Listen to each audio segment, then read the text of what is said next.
Bonjour à toutes et à tous et bienvenue à cette table ronde importante en une date symbolique pour en finir avec les violences faites aux femmes et aux filles en ce 25 novembre, journée internationale de lutte contre les violences faites aux femmes et aux filles. Est-ce qu'il y a une petite vidéo à lancer avant? Non, je crois pas. Non. Alors merci à l'ensemble de nos intervenantes et de notre intervenant d'être avec nous aujourd'hui. On a eu un petit changement de programme parce que le 25 novembre et toute la semaine est très chargée. Et puis parce qu'il y a des aléas aussi. Donc Madame la ministre Isabelle Rome est finalement cet après-midi en déplacement à Dijon avec le président de la République et ne peut pas nous joindre. Et Gilles Lazimi a aussi un empêchement, mais on a la chance, la grande chance, de pouvoir compter sur deux intervenants fabuleux qui ont accepté de les remplacer au pied levé. Madame la ministre Sarah Schlitz et puis le docteur Francis Abramovici qui nous rejoint aujourd'hui. Alors, je suis Sophie Pouget et je suis la déléguée générale de la Fondation Raja Daniel Marcovici. Et dans le cadre de l'Université de la Terre, nous avons voulu organiser cette table ronde pour faire le point sur la prise en charge des violences sexuelles et sexistes en France. C'est un sujet que la Fondation porte depuis sa création, en 2006, il y a 16 ans. Nous agissons concrètement en France en cofinançant des projets de terrain qui sont engagés concrètement afin de permettre aux femmes et aux filles de ne plus être victimes de violences ou de ne jamais l'être. On agit aussi à l'international, dans des pays où la situation est critique, comme en Afghanistan ou en Pologne, et on intervient en France, où on a soutenu beaucoup de projets, dont certains que vous connaissez sans doute, comme celui de la Maison des femmes de Saint-Denis, qui a été fondée en 2016 par la gynécologue obstétricienne Rada Hatem. Et puis, on porte une attention toute particulière aux plus vulnérables. Et pour cela, on soutient des projets qui visent des femmes particulièrement marginalisées et vulnérables. On est aux côtés, par exemple, du centre Primo Levi, qui fait un travail fabuleux, qui accompagne des femmes exilées qui ont été victimes de violences à la fois dans leur pays d'origine et tout au long de leur parcours d'exil. Et puis, on accompagne aussi des associations comme Femmes pour le dire, Femmes pour agir, une des rares associations qui agit auprès des femmes handicapées qui sont bien souvent victimes de violences, voire de maltraitance. Et puis, évidemment, on est aux côtés d'acteurs nationaux d'envergure qui sont très engagés dans la lutte contre les violences faites aux femmes et aux filles, et dont certains qui sont ici avec nous ce soir. Et sans plus attendre, je vais vous les présenter. Alors, je vais vous présenter tout de suite à ma gauche Françoise Brier. Alors, Françoise, vous êtes la directrice générale de la Fédération nationale Solidarité Femmes, la FNSF. C'est un réseau de 78 associations qui sont spécialisées dans l'accompagnement et l'hébergement de femmes victimes de violences conjugales. La FNSF, c'est aussi, et vous connaissez sans doute, la ligne d'accueil nationale Violence Femmes Info 3919. Et c'est une grande association qui fête cette année ses 50 ans et le 3919 fête ses 30 ans. Et Françoise, vous avez 35 ans d'engagement personnel et professionnel sur les terrains de l'humanitaire, sur les terrains du féminisme et de la défense des droits fondamentaux. Et vous êtes membre du groupe d'experts sur la lutte contre la violence à l'égard des femmes et la violence domestique. C'est le GREVIO et c'est une instance du Conseil de l'Europe. Vous en êtes membre depuis 2015 et vous avez été aussi membre du Haut Conseil à l'égalité. À côté, Clémence Pajot. Clémence, bienvenue. Vous êtes depuis 2021 la directrice générale de la Fédération nationale des centres d'information sur les droits des femmes et des familles. C'est la FNCIDFF. La FNCIDFF, qui fête aussi ses 50 ans, a été créée en 1972 par une décision gouvernementale et elle compte aujourd'hui 98 centres dans toute la France, 2300 permanences et c'est 400 000 femmes bénéficiaires qui ont été accompagnées l'an dernier. Clémence, vous avez été auparavant directrice du centre Hubertine Auclair qui mobilise un réseau unique d'associations féministes, de collectivités locales et de syndicats engagés pour l'égalité et contre les violences en Île-de-France. Iris Maréchal. Iris, alors Iris, vous êtes la fondatrice et vous êtes la présidente de l'Observatoire étudiant des violences sexuelles et sexistes dans l'enseignement supérieur. C'est une association loi 1901 qui compte environ une soixantaine de membres. Vous avez 25 ans et vous êtes diplômée du double master HEC Sciences Po en management privé et public. Et avec l'Observatoire, vous avez pu collecter des données importantes dont vous allez pouvoir nous parler ce soir. À ma droite, Sarah Schlitz. Madame la ministre, bonsoir et merci de venir aujourd'hui. Vous êtes secrétaire d'État à l'égalité des genres, à l'égalité des chances et à la diversité au gouvernement fédéral belge depuis octobre 2020. C'est pour la première fois d'ailleurs que le gouvernement belge fédéral dispose d'un ministère uniquement dédié aux questions d'égalité avec un véritable budget. Et ça, c'est important. Vous êtes une femme politique, vous êtes une militante, cycliste et féministe. Vous êtes engagée pour les droits des femmes, les droits des personnes LGBTQIA+, les droits humains et contre le racisme. En somme, vous êtes connue pour l'ensemble de vos engagements de terrain et vos liens étroits avec la société civile à travers toute la Belgique. Et vous avez été aussi conseillère communale à la ville de Liège, puis vous êtes devenue députée fédérale en octobre 2018, avant d'avoir été donc élue secrétaire d'État par les militants du parti Écolo. Le parti Écolo, c'est le parti politique écologiste belge francophone. Alimata Fofana, c'est une grande chance de vous avoir avec nous ce soir. Alimata, vous êtes écrivaine et vous êtes engagée contre l'excision. Vous avez grandi en France tout en étant très proche de la culture de vos parents sénégalais et vous avez vécu au Canada pendant plusieurs années. En 2015, vous avez publié votre premier roman, Mariama, l'écorchée vive. Et ce premier roman brise le tabou de l'excision dont vous avez été victime à 5 ans lors d'un voyage familial au Sénégal. Et vous venez de publier cet été, le 24 août, votre second roman, À l'ombre de la cité Rimbaud, aux éditions du Rocher. Et j'espère qu'après cette table ronde, vous allez tous vous précipiter pour l'acheter et le lire, parce que c'est un récit qui est bouleversant et qui interroge sur la situation de nombreuses jeunes filles qui sont en France, mais qui sont tiraillées entre deux cultures, entre deux territoires et puis finalement entre deux avenirs. Et c'est aussi un témoignage qui est le vôtre et qui vous permet de revenir sur le traumatisme de l'excision et puis ses conséquences. Et puis Francis Abramovici, alors merci encore de venir. Francis, vous êtes médecin généraliste à l'ANI et puis vous êtes secrétaire général du Collège de médecine générale. Vous avez pu travailler à Médecins du Monde, avec l'association Médecins du Monde. Vous avez travaillé sur des sujets importants comme la lutte contre le paludisme, la prise en charge du VIH. Vous avez une expérience de terrain, Cambodge, Cameroun, Maroc. Et puis, depuis une quinzaine d'années, vous vous attachez à former les professionnels de santé, vos confrères et vos consoeurs, pour repérer les psychotraumatismes anciens, les femmes qui ont été donc, dans le passé victimes de violences. Et vous vous intéressez aussi à la question qui est tout aussi importante, qui est celle de soigner les violents. Voilà. Alors, merci encore à vous. Et puis, sans plus attendre, moi, je voudrais juste, avant de commencer ce débat, poser là quelques chiffres, parce qu'ils disent tout. 5 ans après le MeToo, en France, une femme est tuée tous les 3 jours par son conjoint ou son ex-conjoint. Une femme sur 2 a déjà subi des violences sexuelles au cours de sa vie. Et c'est 94 000 femmes qui sont victimes de viols chaque année. C'est une femme toutes les 7 minutes.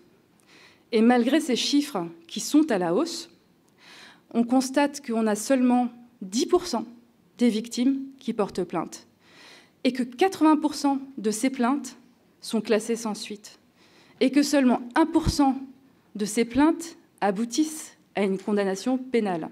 10%, 80%, 1%. Voilà. Donc, je vous propose de commencer par un petit état des lieux de ces sujets-là, avant de réfléchir aux solutions qui existent, sur lesquelles vous travaillez toutes et tous. Et je me tourne vers Clémence. Clémence, vous êtes directrice générale de la Fédération nationale des centres d'information sur les droits des femmes et des familles. On constate une hausse de 33% des violences sexuelles, une hausse des féminicides de plus de 20%. Quel est le constat que vous faites quant à l'évolution de ces violences ? Merci beaucoup Sophie pour cette invitation d'abord à cette table ronde et nous donner l'occasion de parler des violences sexistes et sexuelles à l'occasion de cette journée internationale de lutte contre les violences faites aux femmes. Alors peut-être pour préciser de là où je parle, les centres d'information sur les droits des femmes et des familles, effectivement, ont pour mission de favoriser et de développer l'autonomie des femmes à travers à la fois l'accès aux droits et l'insertion socio-professionnelle des femmes. Et c'est près de 45 000 femmes victimes de violences sexistes et sexuelles que nous accueillons et que nous informons chaque année dans tous nos centres, donc en France et dans les territoires d'outre-mer. Et ce qu'on observe, alors d'abord je voudrais donner une définition des violences sexistes et sexuelles. C'est vrai que c'est important d'avoir une approche large et d'aborder ces violences sous l'angle vraiment du continuum des violences qui se manifestent à travers à la fois le sexisme, y compris le sexisme ordinaire d'ailleurs que chacune, voire chacun peut subir au quotidien dans sa famille, dans son environnement ou observé à travers les médias. Ce sont aussi les violences sexuelles qui s'exercent à la fois dans la sphère familiale, mais aussi la sphère professionnelle, dans l'espace public. Et je voudrais rappeler que ce sont aussi 160 000 enfants qui sont victimes, c'est ce que décrit le dernier rapport de la Civis, 160 000 enfants victimes de violences sexuelles chaque année. Ce sont aussi les violences conjugales. Et les violences conjugales, ça comprend bien sûr les violences physiques, mais aussi les violences psychologiques, les violences administratives, les violences économiques, les violences sexuelles, le viol conjugal, qui sont beaucoup plus difficiles à dénoncer et parfois même à objectiver. Et puis, ce sont aussi les mutilations sexuelles, les mariages forcés, la prostitution, les violences obstétricales. Voilà, et c'est ce continuum des violences que les femmes subissent. Ce sont des violences qui souvent se cumulent pour les femmes. Et c'est l'ensemble des femmes qui subissent ces violences que nous accueillons dans les CIDFF. Et donc, nous, ce qu'on observe depuis 2 ans, c'est effectivement une augmentation du nombre de femmes qui se présentent à nous, qui sont accueillies et informées dans les CIDFF. On a observé près de 10% d'augmentation de ces publics en 2021 et 18% comme augmentation du nombre d'entretiens que nous avons menés, ce qui veut dire que ces violences sont plus graves et plus complexes. Alors, on a aussi, parmi les chiffres que peut-être qu'on peut aussi citer, on a 10% d'augmentation de plaintes qui ont été observées en 2021. Bon, cela dit, on peut faire l'hypothèse que l'augmentation de ces déclarations et du nombre de femmes qui se présentent à nous pour demander de l'aide, ça peut être aussi la conséquence du mouvement MeToo et du Grenelle. C'est difficile, en fait, d'interpréter ces chiffres, d'affirmer que les violences ont augmenté. Ce qui est certain, c'est qu'elles sont encore extrêmement importantes dans notre société et que les femmes déclarent davantage de violences depuis quelques années. Alors, ce qu'il faut aussi avoir en tête, c'est que ces chiffres sont bien en dessous de la réalité. Les données dont on dispose, c'est des données qui sont publiées soit par l'État, soit par les associations. Et on sait qu'une majorité de femmes victimes de violences sexistes et sexuelles ne déclarent pas ces violences. Et donc, c'est vraiment, j'ai envie de dire, la face immergée de l'iceberg, finalement, que ces chiffres décrivent. Parmi les violences, en tout cas, qui se développent et qu'on observe justement un développement extrêmement inquiétant, moi je voulais parler des cyberviolences.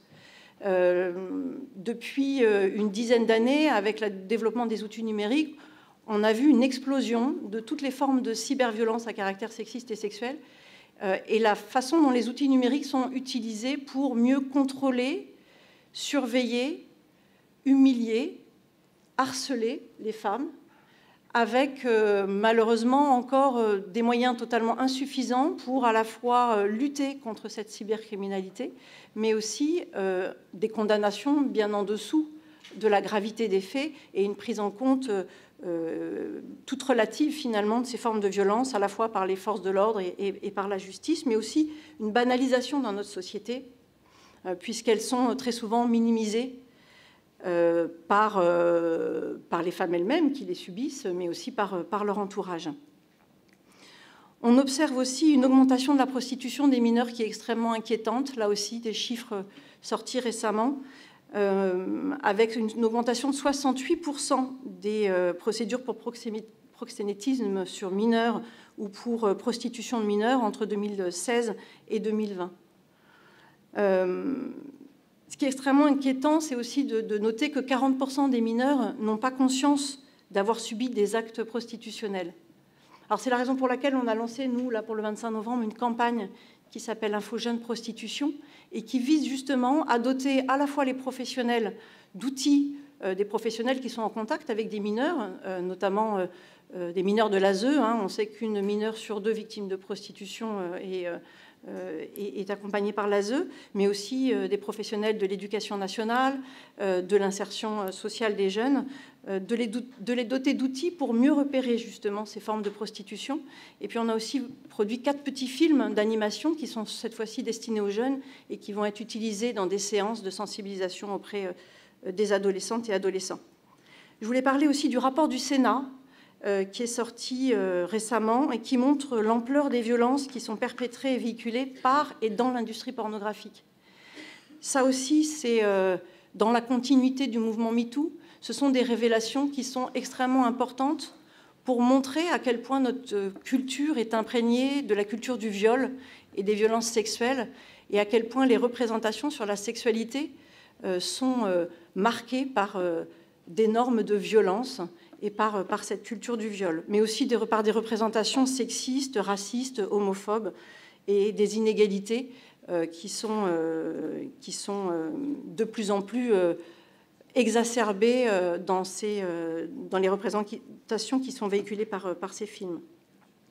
D'autres constats que je voulais partager avec vous, c'est d'abord qu'au fil des années, l'arsenal législatif s'est renforcé. On en parlera tout à l'heure, encore des améliorations à apporter, mais on peut constater qu'aujourd'hui, l'arsenal législatif est quand même relativement complet pour condamner les violences sexistes et sexuelles. Et pourtant, et puis on a également un portage politique fort, en tout cas des déclarations au plus haut niveau de l'État, qui visent à faire de la lutte contre les violences faites aux femmes et de l'égalité femmes-hommes, plus généralement, une priorité politique. On peut aussi se constater et se réjouir du fait qu'aujourd'hui, on ne considère plus les violences sexistes et sexuelles comme une affaire privée. C'est devenu vraiment un objet de politique publique et une priorité de politique publique. Et pourtant, vous l'avez signalé, encore 80% effectivement d'affaires de violences conjugales classées sans suite, un très faible taux de condamnation. Les condamnations pour viol ont baissé de 40% en 10 ans. Donc on a aujourd'hui, dans la réalité, une grande difficulté pour les femmes à faire valoir leurs droits. On peut constater, ce qu'on constate finalement, c'est que cette culture du viol et du sexiste est encore omniprésente dans notre société. Et si le seuil de tolérance a baissé, il reste encore effectivement un long chemin à parcourir pour à la fois mieux prendre en compte la dangerosité des auteurs, on y reviendra tout à l'heure, mais aussi pour combattre ces violences sexistes et sexuelles qui sont omniprésentes dans toutes les sphères de la vie des femmes et à tous les âges de la vie des femmes. Merci Clémence et merci de rappeler effectivement la question du proxénétisme et le rapport du Sénat sur la pornographie. J'espère qu'on aura le temps d'en parler un peu plus.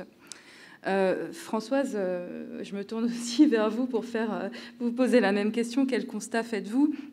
La FNSF gère le 3919 et puis, comme chaque année, à l'occasion du 25 novembre, la FNSF analyse les données du 3919.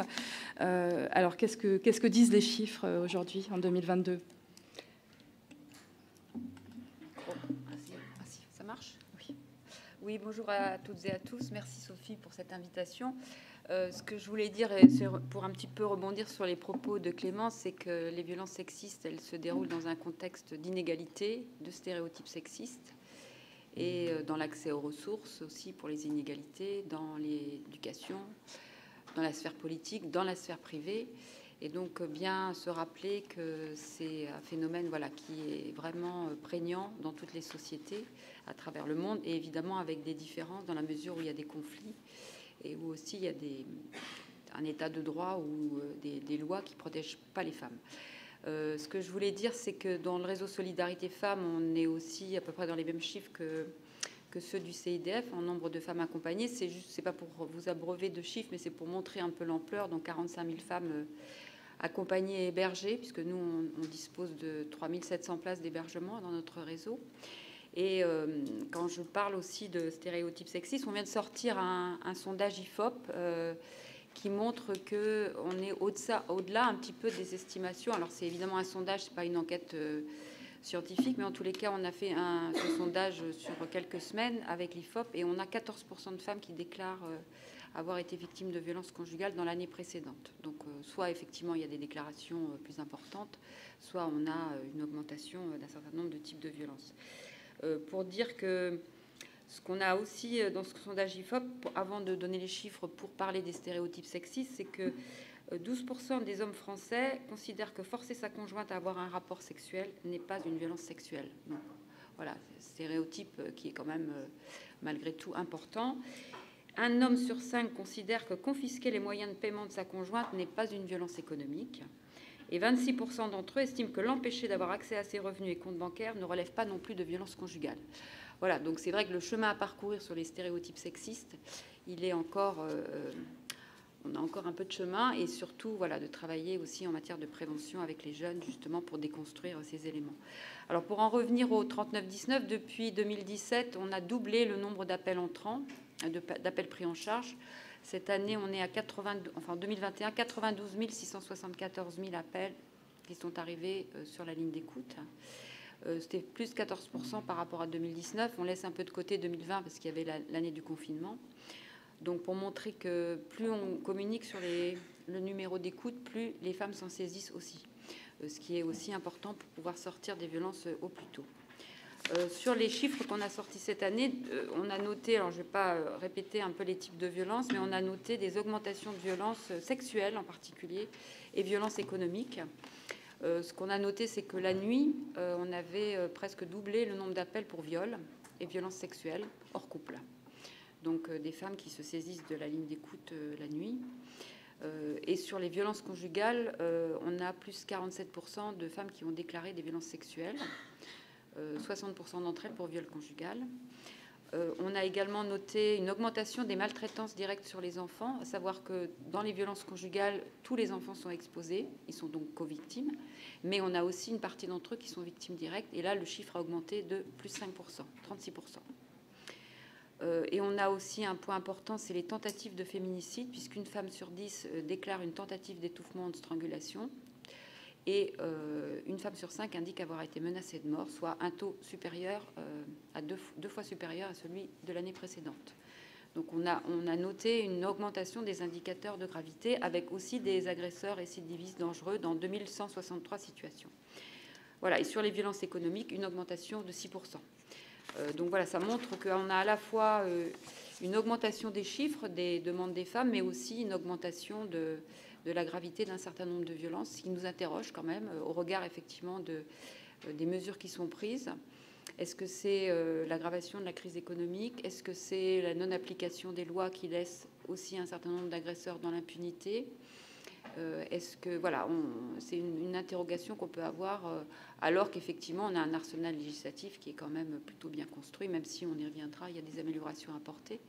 Mais en tous les cas, ça montre aussi que c'est peut-être une réaction aussi, en tous les cas, des femmes qui veulent partir tôt et donc d'agressions fortes parce qu'elles cherchent à partir, en sachant qu'il ne faut pas non plus se désespérer. Voilà, il y a beaucoup d'associations, il y a les CIDF, il y a les associations du réseau Solidarité Femmes, d'autres réseaux voilà, qui sont aussi très présentes sur le terrain en France et qu'on peut être accompagné, on peut être suivi et on peut sortir des violences en étant mis en sécurité et avec une reconstruction qui prendra le temps nécessaire en tous les cas et qui aboutit souvent à des femmes qui vont rebondir dans leur vie.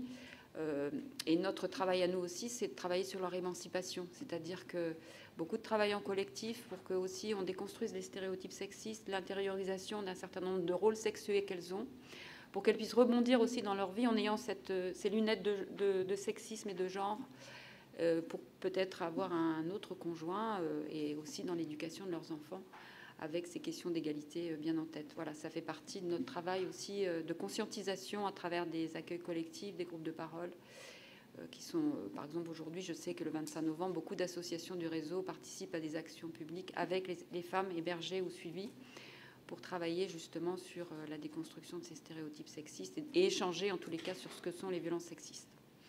Voilà, merci. Merci Françoise. Et alors, vous avez mentionné les violences économiques. C'est une campagne que mène en ce moment, une campagne de sensibilisation que mène en ce moment la FNSF. Alors, pourquoi ces violences particulièrement? Pourquoi ce sujet-là? Et pourquoi sont-elles aussi graves que les violences sexuelles? Alors, la question des violences économiques, c'est d'abord une violence qui n'est pas très reconnue, qui souvent est préexistante à d'autres formes de violence ou concomitantes. C'est par exemple la privation des ressources, l'interdiction d'aller travailler, le fait qu'un conjoint peut séquestrer sa conjointe et donc l'obliger à avoir des abandons de poste, avec ce que ça peut comporter derrière comme sanction aussi sur le plan de leur emploi. Ça peut être aussi le surendettement, comment certains conjoints vont régler par exemple l'achat de l'appartement et en même temps laisser madame payer toutes les factures qui ne se voient pas finalement. Et quand il va y avoir la séparation, ça va être compliqué pour madame de prouver qu'elle a aussi participé à ces achats. Ça peut être aussi l'interdiction de se nourrir. On voit parfois des femmes qui ont juste 20 € d'argent de poche, entre guillemets, toutes les semaines pour se nourrir avec leurs enfants, etc. etc. Et puis après la séparation, ce sont aussi le non-paiement de ce qu'on appelle couramment les pensions alimentaires ou les retards de paiement, les abandons de famille, mais aussi la multiplication des procédures judiciaires, c'est-à-dire comment l'agresseur va multiplier les procédures et pour effectivement épuiser les femmes, bien sûr, mais aussi les rendre exsangues financièrement, faire traîner en fait toutes les procédures, etc. Donc on voit que c'est un point important. Et ce qu'on a noté au 39-19, c'est qu'on a un très gros différentiel entre les auteurs de violences et les femmes. On a un différentiel de 2 à 3 fois supérieur que dans la population normale. Entre les femmes qui travaillent, ils sont un peu moins de 50%, et les auteurs de violences qui sont à 70% en emploi. Ça veut dire qu'on a vraiment ces violences économiques, elles ont un impact très fort sur la précarisation des femmes, leur indépendance économique et leur émancipation. C'est pour ça qu'il faut les faire connaître. Donc on vient de sortir un spot qui s'appelle iMoney. C'est une fiction, mais qui en fait n'est pas une fiction puisque c'est la réalité que vivent des femmes au quotidien. Et c'est vrai que la question de l'emploi, de l'émancipation financière, elle va aussi sur la question aussi de l'égalité. Évidemment, on sait très bien qu'il y a des inégalités dans les ressources déjà dans la société. Et donc les violences aggravent cette précarité et rendent les femmes encore plus vulnérables. Et donc je ne parle pas non plus des femmes étrangères qui sont encore plus précaires et qui ont moins d'accès encore aux droits puisqu'elles n'ont pas non plus accès forcément aux aides sociales de droit commun et pour lesquelles on accueille dans nos centres d'hébergement, mais voilà, pour lesquelles la situation est encore plus compliquée, souvent du fait de violences administratives, c'est-à-dire la confiscation des papiers, la non-régularisation à la préfecture. On a des femmes qui sont depuis 10 ans en France et qui n'ont toujours pas été régularisées. Merci. Alors effectivement, là, on a parlé d'un constat au niveau national. Mais Iris Maréchal, vous avez fondé et donc vous présidez donc l'Observatoire étudiant des violences sexuelles et sexistes dans l'enseignement supérieur. En 2020, l'Observatoire a publié un premier rapport qui constatait l'ampleur des violences sexuelles et sexistes dans l'enseignement supérieur. S'il y a 2 chiffres à connaître, mais vous allez peut-être en rajouter d'autres, mais en tout cas, c'est ceci. Une étudiante sur 20 a été victime de viol, 1 sur 20. Et 1 sur 10 a été victime de violences sexuelles. Alors aujourd'hui, l'Observatoire s'apprête à sortir une seconde étude. Vous êtes les seuls à pouvoir produire ces chiffres-là. Quels sont les constats que vous faites? Est-ce que les choses ont évolué en 2 ans? Alors bonjour à toutes et à tous. Merci beaucoup pour l'invitation. Déjà, peut-être pour rappeler un peu le contexte de création de cette association. J'ai décidé de monter l'Observatoire en 2019. À l'époque, ça faisait à peine 2 mois, 3 mois que j'étais en école de commerce. Et j'avais déjà été témoin, victime de propos, d'actes totalement inadmissibles. Et donc à l'époque, je m'étais rapprochée d'une professeure. On avait le même constat qu'elle avait fait, notamment au niveau de la thèse. Et on s'est dit qu'il fallait faire quelque chose. Il fallait qu'on propose absolument en fait, des mesures, des formations, de la sensibilisation dans les écoles. Donc on s'est rapproché d'organismes, d'établissements aussi. On leur a proposé ça et honnêtement, ils ont totalement nié le problème. Ils nous ont dit, bah, écoutez, il n'y a pas de chiffres, il n'y a pas de cas. Vous me parlez d'une culture du viol, je ne comprends pas trop non plus la définition de ce que c'est. Donc je ne peux rien faire pour vous, désolé. Donc ça, c'était en 2019. Le sujet était encore honnêtement tabou. Il y avait eu effectivement MeToo, mais il n'y avait pas eu les MeToo dans chacun des secteurs. Et en fait, on pensait que le secteur de l'enseignement supérieur n'avait pas été atteint par ce problème-là. On a donc décidé en fait de lancer le premier questionnaire national sur la question. Donc on a regroupé en fait d'un côté une équipe d'étudiantes et étudiants motivés sur cette thématique, des étudiantes qui travaillaient aussi notamment sur la partie analyse de données, communication. Donc on a vraiment fait valoir cette expertise étudiante qui était pourtant niée par les établissements. Et de l'autre côté, on a mis en place un comité d'experts avec des sociologues, des psychiatres, des statisticiens pour créer le questionnaire le plus exhaustif possible. On l'a diffusé et en fait très vite on a obtenu plus de 10 000 réponses. On a diffusé dans toute la France, tous les niveaux d'études, tous les types d'études aussi. Et effectivement, comme vous le disiez, les résultats étaient alarmants. Une étudiante sur 10 victime d'agression sexuelle, une étudiante sur 20 victime de viol. Et on a essayé de creuser un peu et on s'est demandé pourquoi en fait l'enseignement supérieur était un terreau si propice aux violences. Et ce que nous ont remonté les étudiantes et les étudiants, c'est que globalement, il y a 4 grandes thématiques qui sont regroupées dans les études supérieures. Premièrement, il y a un manque d'éducation de la part des étudiantes et des étudiants sur le sujet. Quand on les interroge, en fait, on se rend compte qu'il y a quand même une personne sur 5 qui ne sait pas faire la différence entre viol, agression sexuelle, harcèlement sexuel, qui ne connaît pas ni la définition, ni les conséquences pénales. Donc ça, c'est un énorme problème pour à la fois identifier la violence en tant que témoin, victime. Donc il y a ce niveau-là qui est vraiment le niveau d'éducation. Deuxième grand axe, c'est l'alcool. Ce qui est remonté beaucoup, c'est vraiment l'omniprésence d'alcool en soirée. Alcool qui est notamment utilisé par les agresseurs pour affaiblir la victime.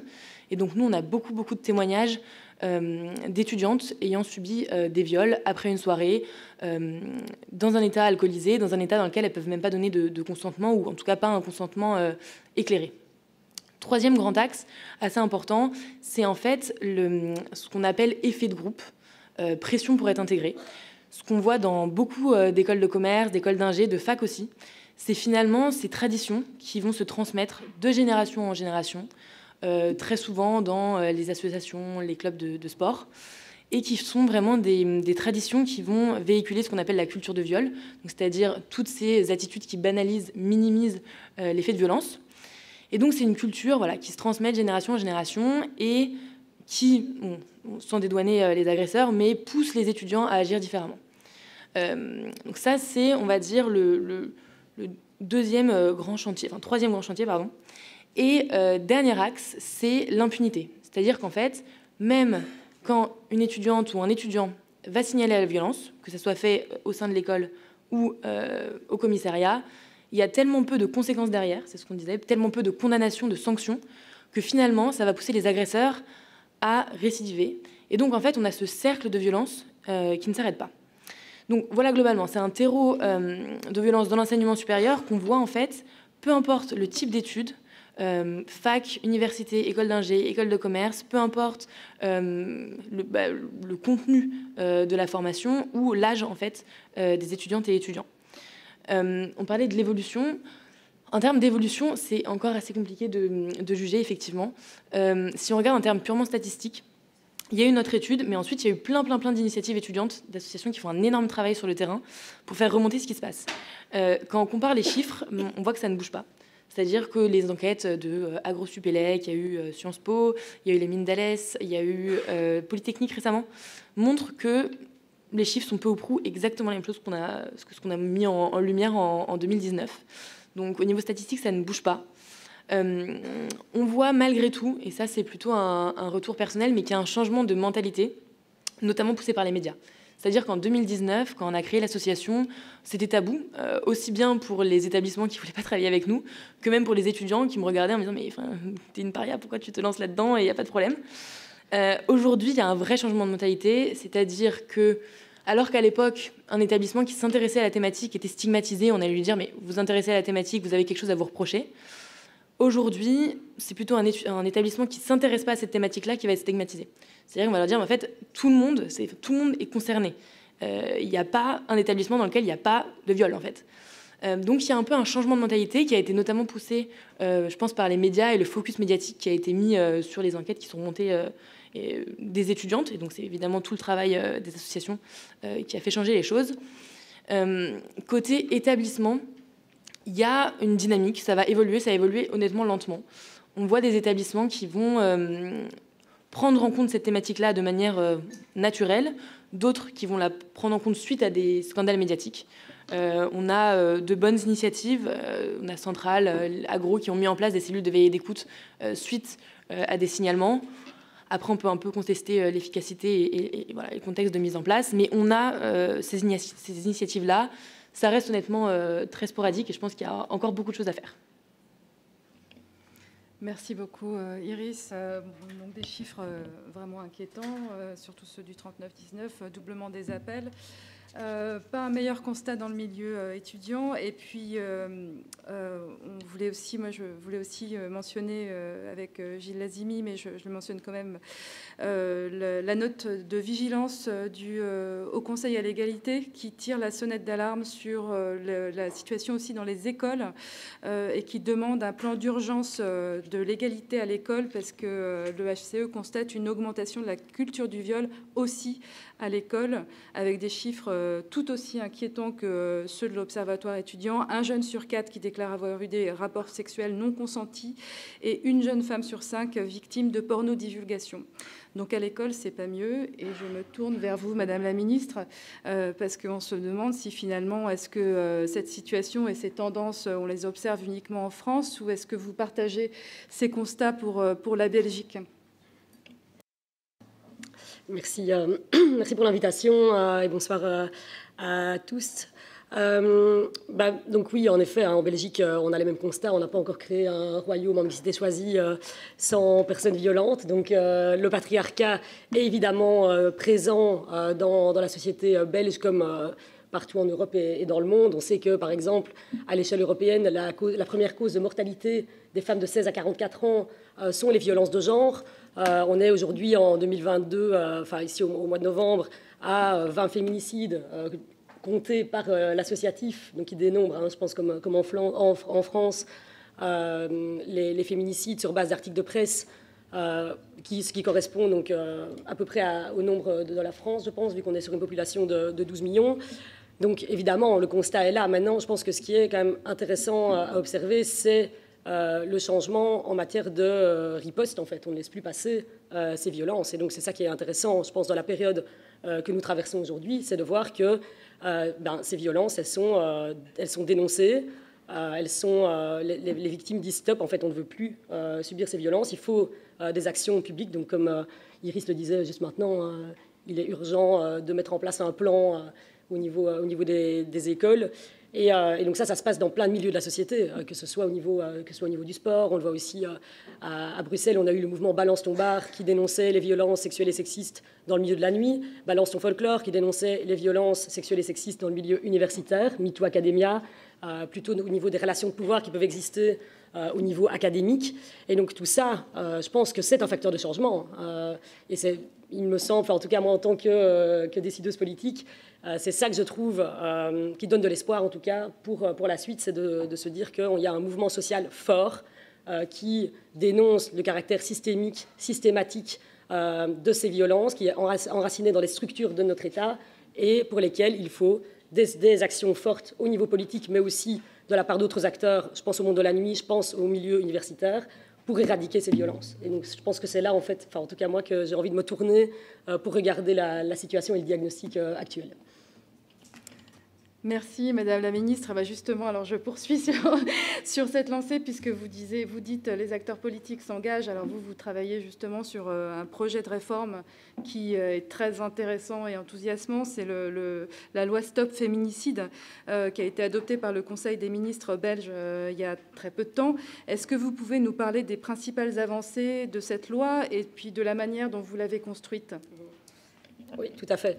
Mais donc, pour faire un peu le lien avec ce que je viens de dire, je crois que ce qui est important, c'est aussi d'évaluer les réponses qu'accordent les États à ces mouvements sociaux qui dénoncent ces violences. Je pense que c'est à ça qu'on peut mesurer qu'un État prend au sérieux la question des violences de genre ou pas, parce que chercher un État non patriarcal dans le monde, je pense que c'est vain et c'est pas là que va venir la solution. S'il y en a un qui existe, c'est super.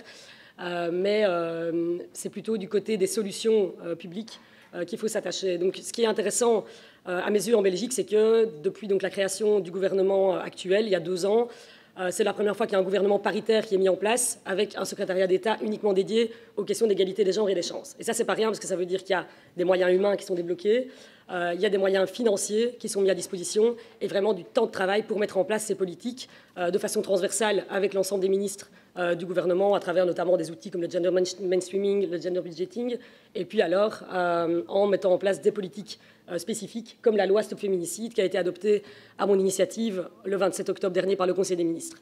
Alors cette loi, donc déjà, elle se base en grande partie sur le travail mené par l'associatif pendant toutes ces années. J'ai cité tout à l'heure le recensement qui est organisé par des bénévoles pour recenser les féminicides.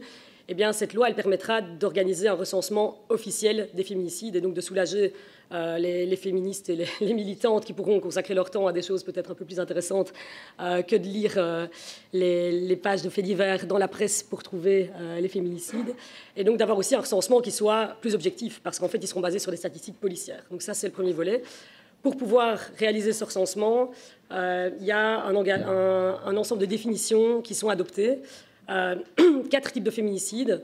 Le féminicide intime, le féminicide non intime. Donc le féminicide intime qui est celui qui relève de la sphère familiale par un conjoint, par un frère, par un parent proche. Le féminicide non intime qui relève notamment des pratiques préjudiciables qui sont infligées aux femmes, je pense notamment au MGF, qui pourraient entraîner la mort d'une femme. Et puis alors le féminicide indirect, ça peut notamment constituer en le suicide forcé suite à des années de violences psychologiques, économiques ou autres. Et alors le dernier féminicide qui pourrait englober notamment les cas le dernier cas, donc c'est l'homicide fondé sur le genre, qui pourrait notamment inclure les cas d'homicide d'une personne trans, par exemple. Donc ça, c'est le volet définition, des définitions officielles qui sont inscrites dans le texte de loi. Et ça, c'est une première en Europe d'avoir des définitions qui sont établies dans un texte, et ça pourra être utilisé dans le cadre d'autres textes de loi, de pouvoir s'appuyer sur les définitions qu'on a inscrites dans ce texte. Le deuxième volet, c'est le volet de protection, donc des mesures de protection concrètes des victimes, par exemple l'instauration et la généralisation d'un outil d'évaluation des risques qui sera utilisé pour évaluer le danger auquel est exposée une victime de tentative de féminicide. Et donc ça veut dire qu'à chaque étape de l'enquête, on devra réévaluer le niveau de danger et déployer des outils de protection adéquats. Je pense par exemple à l'éloignement de l'auteur des violences, du domicile conjugal, l'interdiction de lieu, l'interdiction de contact. On est aussi en Belgique en train de déployer une alarme anti-rapprochement. Et donc lorsque l'auteur se rapproche de la victime, la police est alertée et arrive dans les 10 minutes. Et donc ce type d'outils pourront être mis en place pour protéger la victime. Ça, c'est fondamental. Il y a aussi un gros volet formation.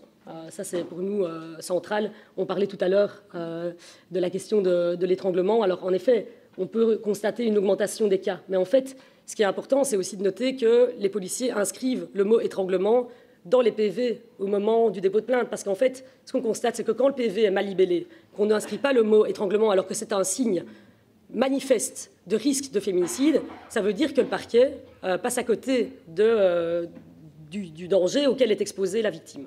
Et donc c'est aussi ça, la formation des policiers, c'est pouvoir leur permettre de détecter, d'être alertés par des signaux qui peuvent du coup leur indiquer quelles mesures de protection doivent être mises en place. Donc ça, c'est aussi un élément qui fait partie de cette loi. Voilà. Merci Madame la Ministre. Définition des féminicides, formation des professionnels et des policiers notamment dans la rédaction des procès-verbaux. On va regarder attentivement ce qui se passe chez nos voisins belges. On n'a pas parlé jusqu'à présent, mais vous en avez un tout petit peu, vous l'avez mentionné, d'une forme de violence qui est toute particulière, qui est une forme de torture et qui est pénalement réprimée en France, et qui pourtant existe et qui perdure. En France, on estime à 100 000 le nombre de femmes qui sont concernées par l'excision, et dont 3 sur 10 qui sont excisées dans leur pays d'origine. Alimata Fofana, merci d'être avec nous ce soir. Vous avez raconté dans votre dernier livre, À l'ombre de la cité Rimbaud, l'histoire de Maya, qui est aussi votre histoire personnelle. C'est l'histoire d'une toute jeune fille qui vit dans un HLM de banlieue, et qui, à l'âge de 6 ans, lors de ses premières vacances à Bamako, subit une excision.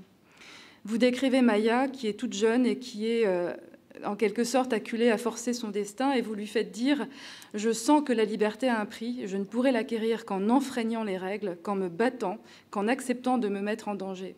Et on réalise en vous disant combien le processus est long. D'abord, quand on a été victime d'excision, s'affranchir des interdits, reprendre la parole et ensuite pouvoir espérer guérir. Est-ce que c'est ça votre combat de femme ? Bonsoir. Bonsoir à toutes et à tous. Je vous remercie pour l'invitation. Je vous remercie de mettre la lumière sur une pratique ancestrale qu'est l'excision. L'excision, on en parle très très peu. On en parle peu dans les médias.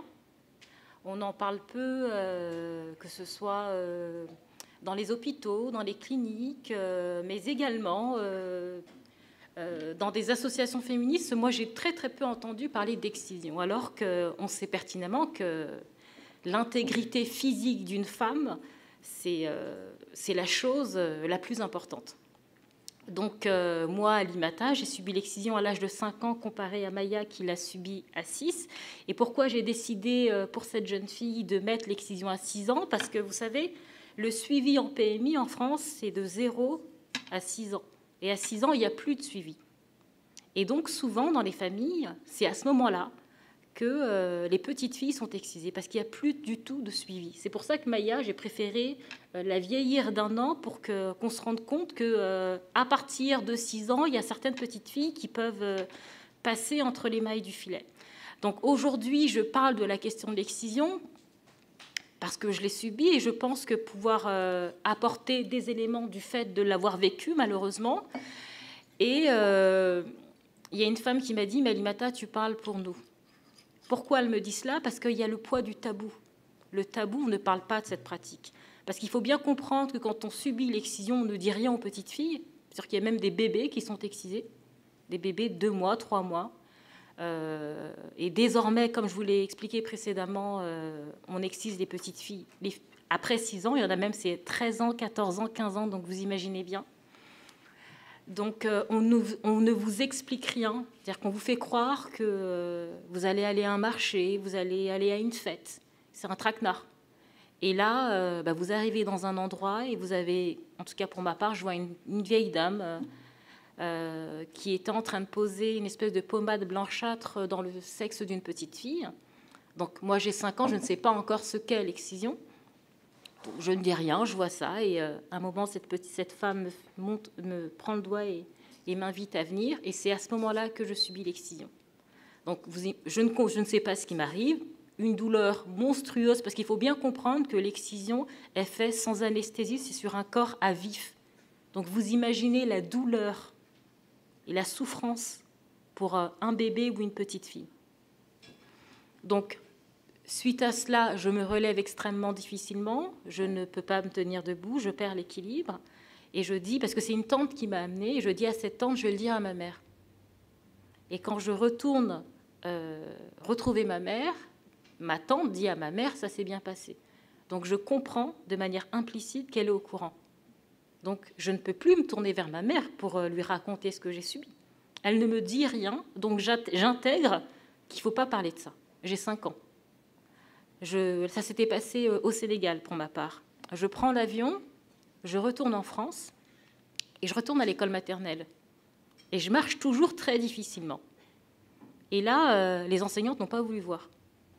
On ne peut pas me faire croire qu'on ne voit pas une petite fille qui a du mal à marcher. Moi qui ai enseigné dans une école maternelle jusqu'en juillet dernier, un enfant qui a mal, même si je n'étais pas en mesure de nommer la chose, j'aurais pu dire que j'ai mal à cet endroit-là. Donc là, je comprends encore une fois que j'ai subi quelque chose, mais je dois faire comme si ça n'existait pas. Donc ça l'est pour moi, mais ça l'est aussi pour de nombreuses jeunes filles. Donc vous grandissez en vous disant que vous n'avez pas le droit de parler de l'excision. Et dans votre propre famille, on n'en parle pas. Et le tabou est tellement fort qu'on n'en parle pas entre sœurs, encore moins entre frères. Moi, mes frères, ils ont découvert que j'avais subi l'excision quand mon livre est sorti. J'avais 28 ans. Ça, vous voyez, ça montre le poids dire le tabou est tellement fort qu'il fait aussi mal presque que l'excision en elle-même, quoi. À partir du moment où vous ne pouvez pas nommer Vous ne pouvez pas dire que vous avez mal, parce qu'il faut bien comprendre que quand vous subissez une pratique comme celle-ci, il y a des conséquences physiques importantes et des conséquences psychiques, parce que c'est un trauma. Donc il va falloir grandir avec ça, et ça veut dire qu'on ne sait pas forcément où se tourner, parce qu'on n'en parle quasiment pas à la télévision. Moi, je me souviens à l'époque, même quand j'entendais certaines féministes, elles ne parlaient pas d'excision. Mais où est-ce que je me tourne quand je suis une jeune fille? C'est vraiment ça, la question. À qui je peux demander de l'aide? Il va de soi que je ne peux pas demander de l'aide à mes parents, parce que c'est eux qui me l'ont fait subir. Je sais que dans ma famille, c'est quelque chose qui se pratique. Je sais en plus que c'est une pratique qui est punie par la loi. C'est-à-dire que je l'intègre et que ça, c'est le propre d'un enfant, il aime ses parents malgré tout. Et c'est ça, c'est très, très complexe. Alors, c'est vrai qu'on dit, mais oui, mais elle peut porter plainte. Porter plainte contre ses parents, c'est tout de même extrêmement compliqué. Parce qu'on les aime, nos parents. On les aime, et c'est vraiment ce qui est difficile à comprendre, c'est que nos mères, quand elles nous font subir cela, elles pensent le faire pour notre bien. Je ne dis pas qu'elles ont raison, j'essaye d'expliciter. Et il ne faut pas oublier un élément très important, c'est que moi, j'ai subi l'excision, ma mère l'a subi, ma grand-mère l'a subi, mon arrière-grand-mère l'a subi. Et qu'est-ce qui fait qu'il y ait un schéma de répétition? C'est que alors, nos parents, quand ils quittent l'Afrique et ils arrivent, je parle en Occident de manière générale, ils ne maîtrisent pas forcément la langue. Moi, je vois mes parents, ils ne maîtrisaient pas la langue française. Ils n'ont pas été à l'école. Ils ne savaient ni lire ni écrire. Donc, ils arrivent ici, ils sont souvent dans l'urgence. C'est-à-dire qu'ils cherchent un travail. En plus, il faut envoyer des sous au pays là-bas. Donc, ils font comme ils peuvent. Et leur peur première, c'est que leurs enfants ne leur ressemblent plus. Qu'il y ait une rupture entre leurs enfants et eux. Parce que comme ils ont quitté là-bas, ils arrivent déjà avec un bagage culturel. Et ils ont très, très peur de perdre leur identité. Donc, généralement, ils sont beaucoup plus attachés à la tradition que même ceux qui sont restés là-bas. Donc, pour nos parents, ils transmettent ce qui leur a été transmis parce qu'ils n'ont pas d'autres ressources. Contrairement à ma génération, nous avons la chance d'être nés et d'avoir grandi en France et on a été à l'école. Donc, on est en mesure de remettre en question. On est en mesure d'avoir d'autres ressources et c'est ça la différence avec nos parents. Moi, je vois avec ma mère, parce qu'elle a évolué au fil du temps, ça a mis un certain temps, mais elle a évolué au fil du temps à partir du moment où elle était en contact avec d'autres personnes. Parfois, on me pose la question, mais que faudrait-il faire pour que les femmes agissent autrement? Je dis, c'est pas la révolution, il ne faut pas venir avec des pancartes, c'est pas du tout ça. C'est qu'elles sortent de l'isolement, qu'elles soient en contact avec d'autres. Moi, je me souviens, là où j'ai grandi, dans une maison de quartier, il y avait un club maman-bébé. C'était des mères qui se rencontraient et qui pouvaient échanger. Mais juste ça. C'est-à-dire que là, elles peuvent parler avec des femmes qui sont différentes. Avec des femmes qui sont différentes d'elles, avec des animatrices. Elles vont faire des activités où elles vont se sentir exister à part entière. Parce que dans nos familles, l'individu n'existe pas. C'est le groupe qui prime sur l'individu. Donc, le corps... Ton corps ne t'appartient pas. Ton corps, il est au service des autres. Donc, c'est ça, l'état d'esprit. C'est-à-dire que ce qui est compliqué, c'est que nous, qui sommes nés en France et on va dans les écoles, dans les collèges et qu'on nous dit, oui, Alimata, liberté de la femme, liberté sexuelle de la femme. Et quand tu es en classe et que tu entends, tu te dis, mais qu'est-ce qu'il raconte là? Ça ne me concerne pas. Ah, c'est peut-être pour mon voisin, mes voisines, mais ça ne me concerne pas.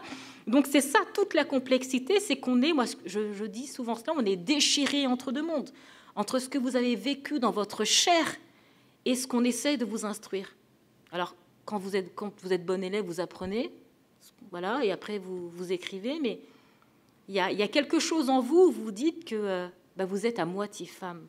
Il vous manque quelque chose. Et cette chose, elle vous a été arrachée. Et comme moi, je l'ai subie à l'âge de 5 ans, je m'en souviens comme si c'était hier. Parce que la mémoire d'un enfant à 5 ans est tout de même vive. Merci, Alimata.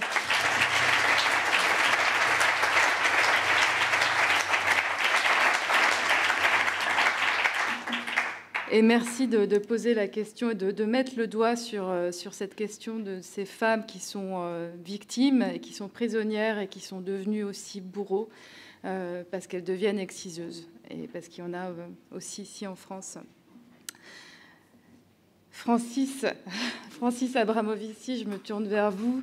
Vous êtes médecin et vous avez une connaissance différente, mais tout aussi précise et fine de ces questions. Quel est votre regard en tant que professionnel de santé sur le traitement, la prise en charge des violences sexuelles et sexistes et sur la réparation de ces femmes qui ont été victimes ?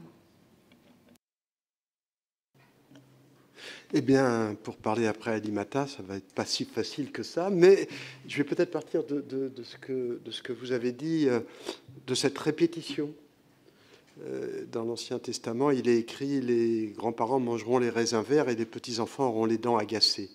Et on voit bien cette répétition de la violence dans les familles. Et quand, en tant que médecin, je suis confronté à la violence aux enfants, par exemple, j'ai le devoir de faire un signalement qui va peut-être amener à ce que l'enfant soit enlevé à sa famille. Et comme le dit très bien Alimata, personne ne peut vivre seul. L'enfant loup, il meurt. On est tous dans la nécessité d'avoir un lien et d'avoir un lien avec la famille, qui est le premier lien. Et pour éviter ces répétitions qui peuvent se faire de génération en génération, en tant que médecin généraliste, médecin de famille, on est au premier rang dans le colloque singulier de pouvoir déjà repérer ce qui peut se passer, parce que les gens ne viennent pas nous dire « voilà, j'ai tapé mon gosse ». Mais on voit bien qu'il se passe quelque chose de dysfonctionnel dans la relation avec les enfants. Donc il y a déjà un premier temps qui est celui du repérage de ce qui se passe devant moi dans le temps de la consultation et qui peut nécessiter le signalement ou pas. Et comment je fais pour signaler? Parce que je ne vais pas signaler à tort et je vais signaler à juste titre. Et pour ça, ça demande une construction d'une relation, ça demande de prendre soin. Prendre soin de celui qui est victime, mais aussi prendre soin de celui qui est agresseur, parce qu'en vrai général, il ne va pas bien. C'est aussi quelqu'un qui est en souffrance, soit parce qu'il a subi des souffrances, soit pour d'autres raisons, en tout cas parce qu'il n'y arrive plus. Et donc, le travail du médecin, c'est de prendre soin de chacun des individus qui se présentent face à lui. Ça, c'est quand ça arrive et que ça se présente en consultation, et malheureusement, il arrive que nous suivions des familles dont les enfants vont être tués par les parents. Ça arrive, ça fait partie de notre expérience et c'est forcément douloureux, surtout si on l'a vu trop tard. Ça, c'est une première remarque, c'est une remarque du quotidien. Une deuxième remarque, c'est que, pour prendre un peu de hauteur et par rapport aux chiffres que vous aviez dit, j'ai pas eu le temps parce que je ne prévoyais pas d'être là avec vous cet après-midi, et je vous remercie de m'avoir invité quand même, parce que c'est passionnant.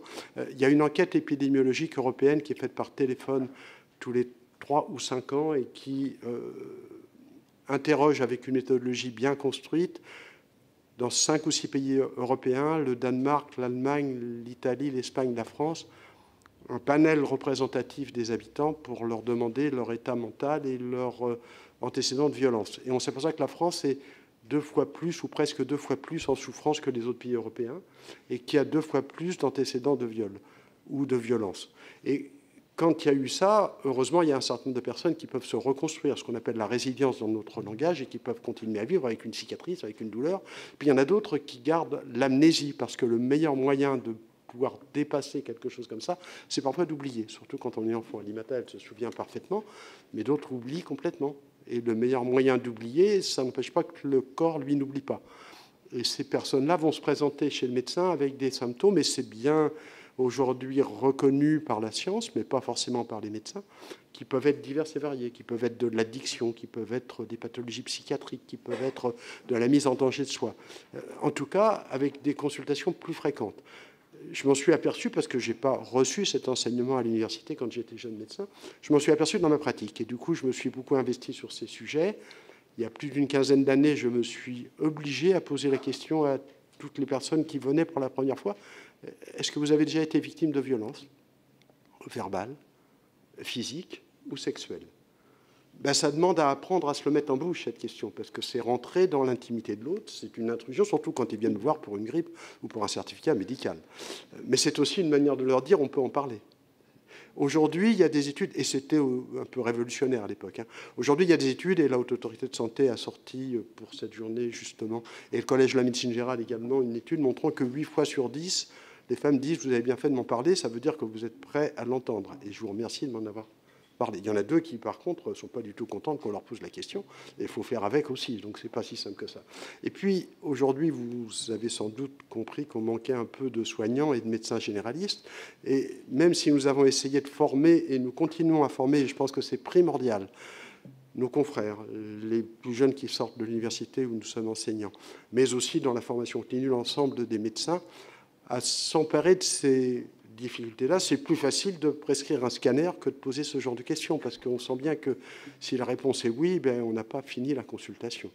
Et faut-il encore avoir les compétences relationnelles, les compétences des ressources? Et ça demande de la formation, c'est pas inné. Hein. Il y avait un président du Conseil de l'Ordre qui était remarquable, qui disait le médecin, c'est inné chez lui. Mais non, c'est pas inné. Il n'est pas différent des autres, il peut avoir subi les mêmes violences que les autres. Il n'y a aucune raison qu'il soit différent des autres. À partir de ce moment-là, je pense qu'il vaut mieux non seulement avoir des lieux de ressources, d'expertise qui sont importants, mais également, pas se contenter de ça, mais former l'ensemble des soignants, que ce soit les infirmières, les médecins, les services sociaux, pour qu'ils puissent être des relais, parce que plus on aura de monde qui sont formés à ce genre de prise en charge, plus on pourra aider et les victimes et les agresseurs qui parfois ont été victimes aussi. Et plutôt les avoir au même lieu. Aujourd'hui, on essaye de mettre en place ce qu'on appelle des microstructures dans les maisons de santé, dans les CPTS et les coordinations de soins, qui sont des lieux où une fois par semaine vont venir à l'endroit où il y a plusieurs médecins, un avocat, une assistante sociale et d'autres ressources, pour qu'au même endroit, il y ait une porte d'entrée unique et que les gens reçoivent plus facilement les victimes et puissent ensuite les soigner, parce que le psychotraumatisme, il y a des méthodes de soins spécifiques. Quand les gens ont des souffrances qui restent ancrées dans le corps et qui se manifestent, il y a des méthodes qui sont validées, qui sont aidantes. La réforme de Monpsy est un premier pas. Il y a eu des assises de la psychiatrie, de la santé mentale où j'ai un peu œuvré. Mais c'est un premier pas qu'il a fallu des années pour simplement commencer à ouvrir et qui n'est pas encore arrivé à ce qu'on ait des ressources suffisantes. Voilà pour une première orientation des choses. Merci Francis. Alors on a fait largement le tour des constats, des chiffres et maintenant on sait quand même que la question la plus importante, c'est comment faire pour non seulement enrayer la hausse de ces violences, mais surtout quelles sont les solutions pratiques à mettre en œuvre aujourd'hui et demain pour faire en sorte qu'il n'y ait plus de victimes. Alors en France, à l'occasion des élections présidentielles, ça a été l'occasion pour beaucoup de structures de mettre en place un plaidoyer très fort avec des propositions très concrètes. Et donc je me tourne à nouveau vers Clémence et Françoise, et peut-être d'abord Clémence pour faire le point sur le plaidoyer qui a été porté par la FNCIDFF sur ces sujets, et plus particulièrement sur la question de la prise en charge et du repérage des femmes victimes de violences. Oui, merci. Bon, on a déjà évoqué quelques pistes.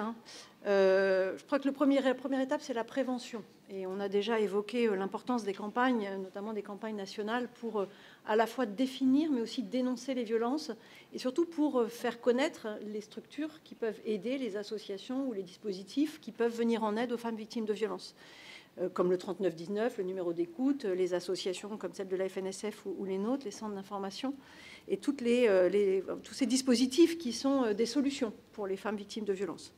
On a évoqué aussi la question de l'éducation qui est essentielle. Sur la question des violences sexuelles, d'ailleurs, peut-être que vous savez que la loi prévoit 3 séances d'éducation à la sexualité par an à chaque niveau scolaire, de la maternelle jusqu'à la terminale. Qui a reçu 3 séances d'éducation à la sexualité par an? Voilà, quelles que soient les générations représentées ici, je crois que c'est unanime, on le sait, la loi n'est pas appliquée. Alors le jour où la loi sera appliquée, et ça c'est notre première demande, c'est que la loi soit enfin appliquée et que l'État mette en œuvre ces séances d'éducation à la sexualité, pas uniquement sous l'aspect prévention des maladies sexuellement transmissibles. L'éducation à la sexualité, c'est pas uniquement prévenir les maladies sexuellement transmissibles, c'est aussi et surtout découvrir la sexualité, mais une sexualité dans le respect de chacun et une sexualité du consentement. qui se base en tout cas sur le consentement. Et puis c'est aussi la prévention de l'ensemble des discriminations liées justement à l'identité sexuelle ou à l'orientation sexuelle. La deuxième étape, c'est d'améliorer le repérage.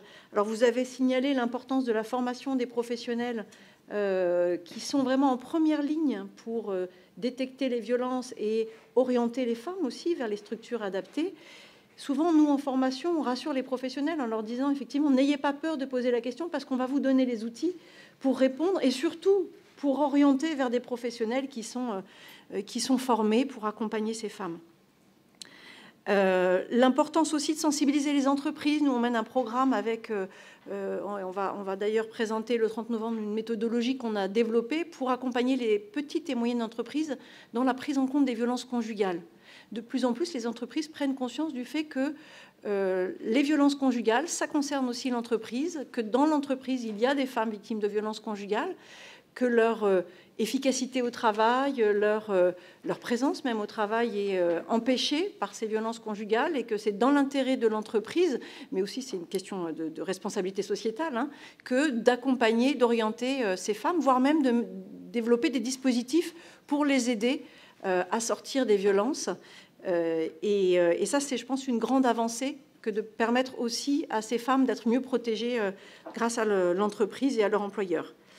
Il y a également la question de la prise en charge. Alors, vous savez qu'on a parlé des associations. Nos associations prennent en charge les femmes victimes de violences en leur proposant un accompagnement pluriprofessionnel. Donc, chez nous, il y a à la fois des juristes qui permettent d'informer les femmes sur leurs droits, de les informer aussi sur la procédure pénale, qui leur proposent aussi, on a des psychologues qui proposent un accompagnement psychologique, et puis on a des conseillères en insertion professionnelle qui proposent aux femmes qui sont sans ressources une aide pour justement retrouver un travail ou une formation.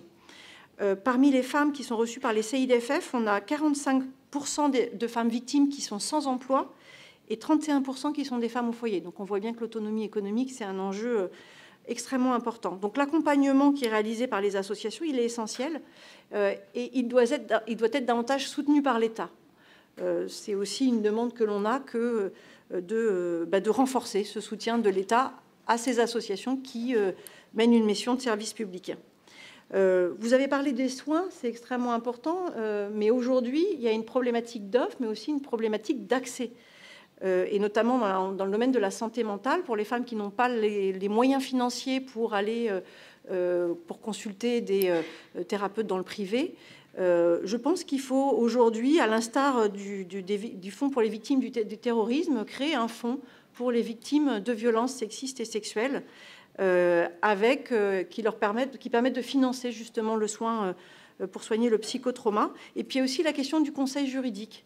La Fondation des femmes a sorti une étude à laquelle on a contribué qui calcule le coût d'une procédure judiciaire pour les femmes, c'est 10 000 € en moyenne. Les femmes s'endettent. Tu parlais tout à l'heure, Françoise, des violences économiques. Il faut savoir qu'il y a beaucoup de femmes qui renoncent à accès à leurs droits, tout simplement parce qu'elles n'ont pas les moyens. Et on sait à quel point l'issue est incertaine. 80% de classement sans suite. Hein, et pour les femmes qui vont jusqu'au procès, le taux de condamnation étant très faible, elles ont peu de chance finalement de pouvoir être remboursées des frais de justice qu'elles ont engagés. Donc il faut aussi que ce fonds finance le conseil juridique, puisqu'il y a bien entendu l'aide juridictionnelle qui permet aux femmes qui ont des revenus les moins élevés d'accéder à un conseil gratuit, mais très peu de femmes y ont accès parce que le plafond est extrêmement bas. Favoriser l'autonomie économique des femmes, j'en ai déjà parlé, c'est extrêmement important parce que pour quitter le conjoint violent, il faut avoir un minimum d'autonomie économique. Et pour ça, il faut, dans l'urgence, pouvoir proposer une aide financière aux femmes. Alors, il y a un projet de loi, une proposition de loi qui a été présentée, qui va être discutée à l'Assemblée nationale, qui propose un prêt. Mais ce n'est pas un prêt dont les femmes ont besoin, c'est vraiment d'une aide. Surtout pour les femmes qui n'ont pas de revenus. Donc une aide financière d'urgence, mais il faut aussi pouvoir ouvrir sans délai les droits sociaux et les prestations familiales en se basant uniquement sur les ressources de la personne personnelle de la victime et pas sur les ressources du couple. Il faut aussi renforcer l'accès aux droits. On a trop de femmes qui sont Justement, il faut rompre cet isolement et permettre aux femmes d'être informées sur leurs droits. On a trop de femmes isolées sur différents types de territoires, dans les territoires ruraux, mais aussi dans les quartiers politiques de la ville. Il y a un non-recours au droit qui est extrêmement important. Alors nous, à travers ces permanences qui sont ouvertes sur l'ensemble du territoire, 2400 permanences d'accès au droit dans les territoires ruraux, les quartiers politiques de la ville, dans les centres-villes, on développe aussi des dispositifs d'aller vers avec des camions itinérants, des pirogues itinérantes, en Guyane, hein, en métropole un peu moins. On intervient dans les maisons France Service, dans les mairies, dans les points d'accès au droit, les maisons de la justice. Mais voilà, il faut multiplier ces points de contact. On intervient aussi, on anime des permanences dans des centres commerciaux. Il faut multiplier ces points de contact en gardant une certaine, j'ai envie de dire, en préservant l'anonymat, parce que vous ne pouvez pas afficher « attention permanence face victime de violence » quand vous arrivez dans un village, ça ne marche pas. Il faut aussi avoir cette vigilance et aller vraiment au-devant des femmes en multipliant voilà, ces points de contact. Et puis, enfin, il faut améliorer la protection des femmes victimes de violences. On a une étude qui avait été réalisée justement par le Centre Hubertine Auclair en 2018-2019 montrait à quel point, aujourd'hui encore, les femmes sont mal accueillies dans les commissariats. C'était une étude qui portait sur 3 commissariats en Paris, des Petites Couronnes, et qui montrait en fait que dès le premier accueil dans la rue, puisqu'avec Vigipirate, c'est dans la rue qu'on demande aux femmes et aux hommes qui arrivent d'ailleurs pourquoi est-ce que vous vous présentez ici, jusqu'à l'accueil, jusqu'au dépôt de plainte, ce qu'on constate finalement, c'est que le manque de formation des policiers et des gendarmes les amène à ne pas prendre au sérieux, minimiser, remettre en cause la parole des victimes. On voit aussi que la manière dont les PV de plainte sont rédigés, vous le disiez tout à l'heure, Madame, la manière dont ils sont rédigés, la manière dont les preuves sont recueillies au moment du dépôt de plainte, et puis la manière aussi, les brigades de nuit, la manière dont elles interviennent et les protocoles d'intervention ne permettent pas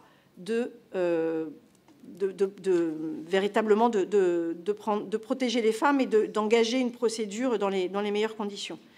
Il faut également multiplier les dispositifs de protection. En France, on a la chance d'avoir donc adopté des mesures qui sont vraiment protectrices pour les femmes. Je pense à l'ordonnance de protection, au téléphone grave danger, au bracelet anti-rapprochement. Mais aujourd'hui, ce qu'on constate, c'est qu'ils ne sont pas assez attribués, proposés.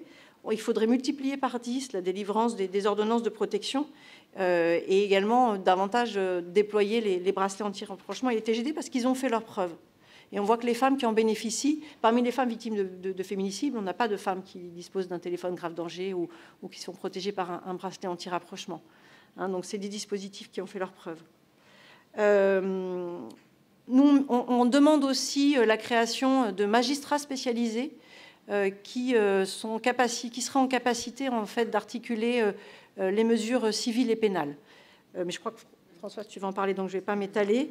Et puis, pour finir, je pense qu'il faut aussi vraiment améliorer la protection des femmes étrangères. Pour ça, il faut former les personnels des préfectures à la question des violences conjugales et sexistes et sexuelles. Il faut prévoir dans chaque préfecture la désignation d'une personne référente pour l'accueil des femmes étrangères victimes de violences conjugales ou familiales ou de la traite des êtres humains. Aujourd'hui, ces femmes ne sont pas protégées. Elles doivent pouvoir disposer d'une protection et d'un droit au séjour lorsqu'elles sont victimes de violences à caractère sexiste et sexuel. Mais pour ça, il faut des moyens, et on évalue à environ 1 milliard d'euros le déploiement de ces mesures.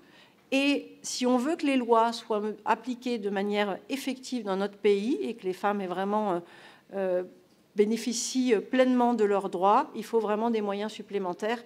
Et c'est environ 1 milliard d'euros par an qu'il faut pour protéger les femmes victimes de violences dans notre pays.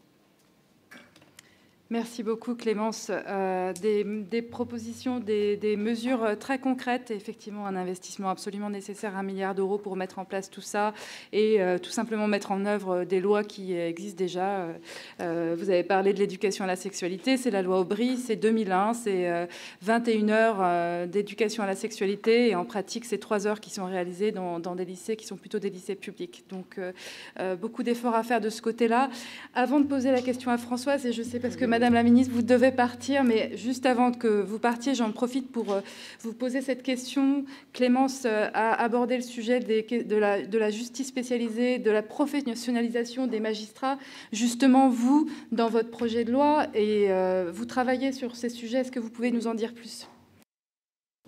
J'ai vu que vous aviez fait retarder l'horloge. Ah oui. Bien joué, mais...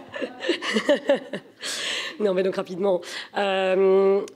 Juste, oui, donc c'est la question de la formation, elle est pour nous centrale en termes de prévention, de changement culturel des mentalités. Moi, je suis en poste pour 4 ans, mais mon objectif, c'est que les politiques que j'insuffle puissent perdurer dans le temps, au-delà de ma présence dans un gouvernement, si par hasard, je n'y figurais plus par la suite. Mais donc, oui, la question de la formation. En fait, moi, en amont de la loi Stop Féminicide, il y a un plan d'action de lutte contre les violences de genre qui a été adopté il y a 1 an. Et c'est vraiment notre plan de bataille contre les violences. Et donc, c'est des mesures sur lesquelles se sont engagés des ministres de l'ensemble du pays. Donc, en Belgique, on a aussi des gouvernements au niveau des entités fédérées, des gouvernements régionaux, etc. Et donc, on a 23 ministres qui sont impliqués dans ce plan et qui doivent effectuer un reporting de leurs actions. Donc, nous, on a misé énormément sur la question de l'effectivité des mesures sur lesquelles les ministres se sont engagés. Moi, le plan précédent, je n'avais même pas d'évaluation pour dire où on en était, quoi. Donc, c'est absolument catastrophique comme méthode de travail. Donc, on a inscrit dans ce plan la méthode de travail, le fait qu'il y a d'une part un groupe interdépartemental de coordination qui reprend des membres de tous les ministères impliqués, qui sont eux-mêmes formés. Donc là, on touche déjà à la question de la formation, et qui donc eux-mêmes peuvent faire de la contagion culturelle à l'intérieur de leur propre ministère. Donc, il y a un reporting trimestriel, plus un bilan à mi-mandat de l'état d'avancement du plan. Alors, ce plan, il s'inscrit dans la droite ligne de la Convention d'Istanbul. Ce qui m'a permis d'obtenir ça, c'est que c'était inscrit dans l'accord de majorité. En Belgique, on fonctionne avec des gouvernements de coalition. On est 7 partis, donc c'est un long fleuve tranquille. Et donc, avoir cette inscription, donc déjà, d'une part, la reconnaissance des inégalités structurelles et historiques entre les femmes et les hommes inscrites dans l'accord de majorité et l'engagement à respecter la Convention d'Istanbul sont inscrits noir sur blanc dans ce plan. Et donc ça, c'est dans l'accord de majorité. Et ça m'a vraiment permis de monter l'ambition très fort dans le cadre des négociations sur ce plan d'action. Donc je parlais du monitoring. Il y a aussi, en parallèle de ce groupe de membres de cabinet, un groupe de la société civile. Et ça, c'est complètement inédit. Donc, ces associations qui représentent des différents types de violences, mais aussi géographiquement. Donc, il y a des centres de planning donc, qui touchent plutôt aux questions de droits sexuels et reproductifs, de violences obstétricales ou encore de mutilation génitale féminine, aussi bien que les violences intrafamiliales, les violences économiques, etc., qui sont représentées dans ce groupe. Et ces associations sont payées pour faire partie de ce groupe. Et encore une fois, ça permet de ne pas épuiser les associations, de leur demander un travail gratuit, comme c'est souvent le cas. Et donc ce groupe, il fait à la fois du monitoring, mais aussi c'est une force de proposition pour la mise en œuvre des actions.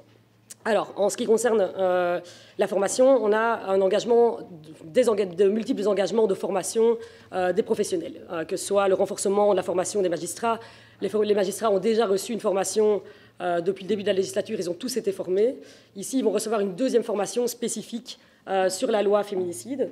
Ce qui est intéressant dans le fait que c'est inscrit dans la loi, c'est que, vu que c'est une loi, elle va perdurer. Et donc, si les prochains ministres sont moins attentifs et moins enclins à mettre l'accent sur la formation que l'était mon collègue de la justice cette année qui a décidé lui-même de déjà lancer les formations sans attendre cette loi féminicide, eh bien, ça sera une obligation légale. Et donc, cette formation, elle devra normalement s'inscrire dans le temps, sauf si on annulait cette loi. Mais donc, c'est du coup une action qui est plus difficile à détricoter.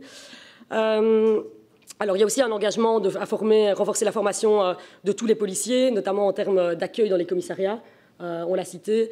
La formation des agents en matière de migration, ça c'est aussi un engagement avec des référents dans ces organisations. Il y a aussi des engagements en matière de traitement des dossiers des personnes migrantes victimes de violences.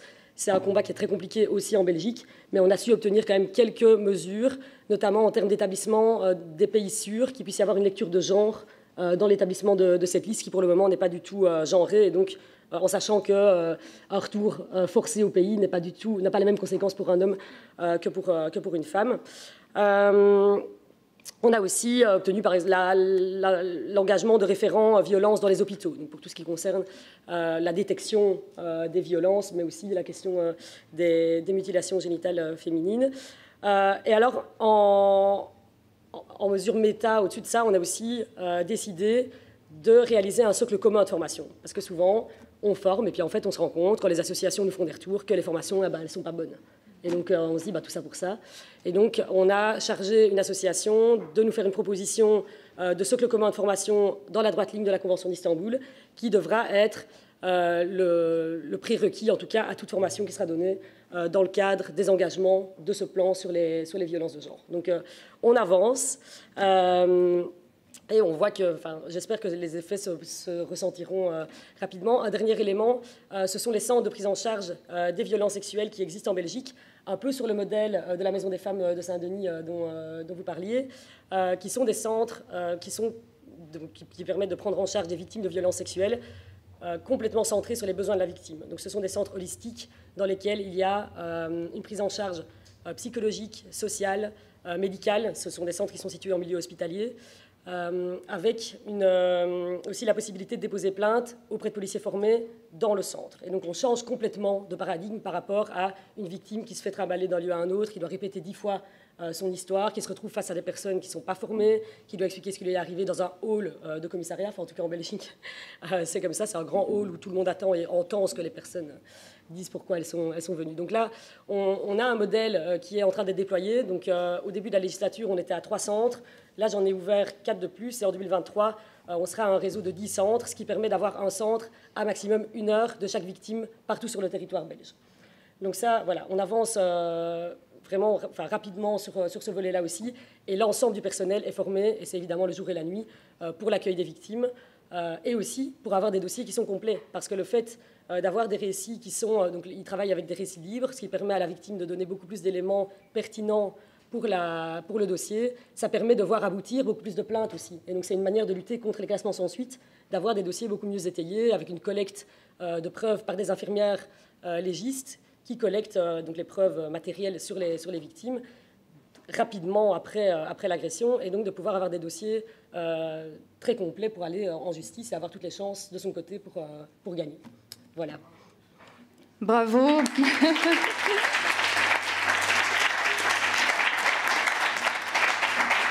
Merci Madame la Ministre. Je vous libère. Merci beaucoup d'être venue. Et bravo encore pour votre travail engagé. Merci. Au revoir. Alors, on n'a plus beaucoup de temps, mais Françoise, est-ce que vous voulez rebondir sur la question de la justice spécialisée? Oui, tout à fait. Juste pour rappeler, effectivement, il y a un texte que tout le monde devrait connaître par cœur, c'est la Convention d'Istanbul. Quand on travaille sur les violences, on ne peut pas se passer de cet instrument qui comprend les 4 piliers nécessaires à la lutte contre les violences. La prévention, la protection des victimes, la répression et les politiques intégrées, c'est-à-dire comment l'ensemble des acteurs, institutions, associations travaillent ensemble au plus près des victimes. Donc voilà, je pense que ce sont un texte, et il faut lire le rapport explicatif. Et la Convention d'Istanbul s'inscrit bien dans les questions de violences sexistes à l'encontre des femmes et comprend toutes les formes de violence. Et juste pour dire que c'est vrai qu'au 39-19, on a peu d'appels pour les mutilations sexuelles féminines, pour le harcèlement sexuel au travail. On travaille avec d'autres partenaires, violences sexuelles, CFCV, la VFT, le GAMS, la Fédération GAMS, voilà.